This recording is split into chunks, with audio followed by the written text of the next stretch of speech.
ఈరోజు ఇక్కడికి వచ్చినప్పుడు చాలా మిమ్మల్ని చూస్తే చాలా ఆనందంగా ఉంది. ఒక పవిత్రమైన కార్యక్రమంతో నేను ఈరోజు ఇక్కడికి వచ్చాను. డాక్టర్ బిఆర్ అంబేద్కర్ జయంతి, ఒక మహనీయుడు పుట్టిన రోజు.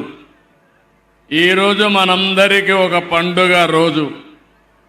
మనం అనుకుంటాం ఆయనేదో పుట్టాడు, ఆయనేదో రాజ్యాంగం రాశాడు, నాకేంటి సంబంధం అని మీరందరూ ఆలోచిస్తూ ఉంటారు.